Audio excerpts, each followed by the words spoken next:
Good morning all of you students.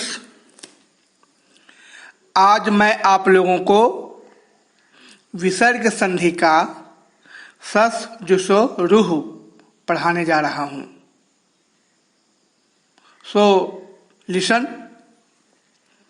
Attentively and the सूत्र is सस जुसो रूह। सस जुसो रूह, इसका मतलब होता है विसर्ग के पहले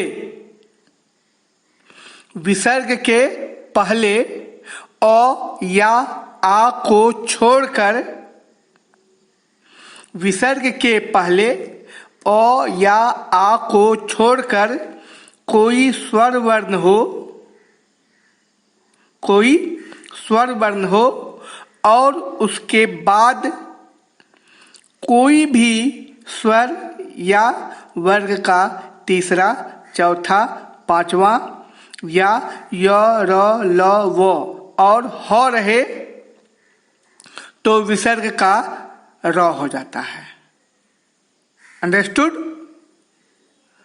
या वंस अगेन, विसर्ग के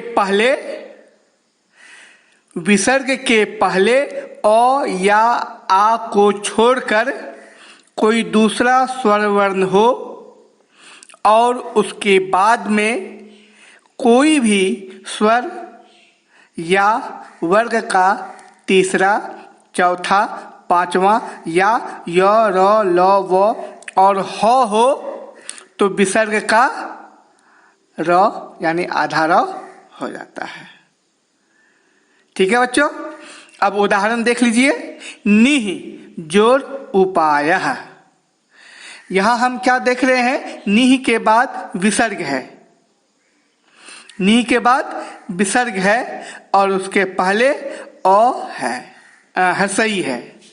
अ या आ को छोड़कर कोई दूसरा व्यंजन स्वर वर्ण कौन सा है? हरस्वई है। विसर्ग के पहले हरस्वई है।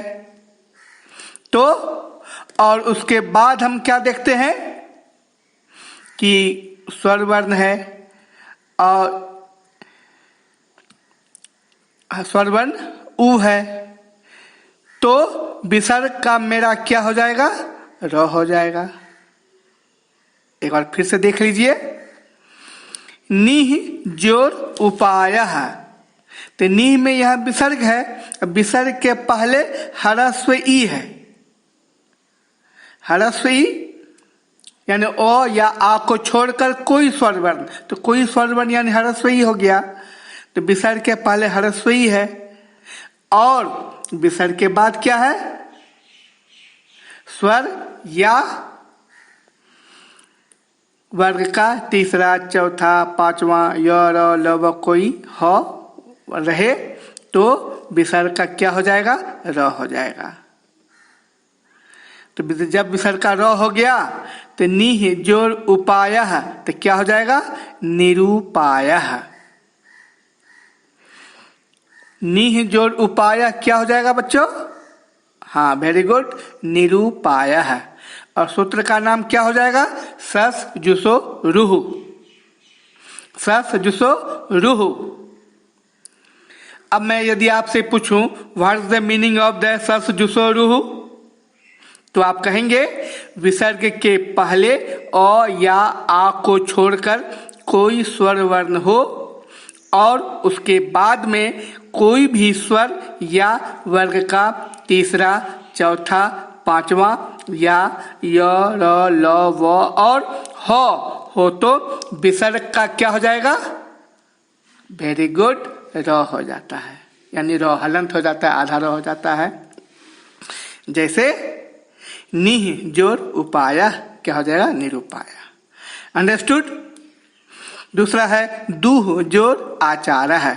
दूह में क्या है? विसर्ग है, विसर्ग के पहले हर्षऊ है और उसके बाद आ है, तो विसर्ग का क्या हो जाएगा?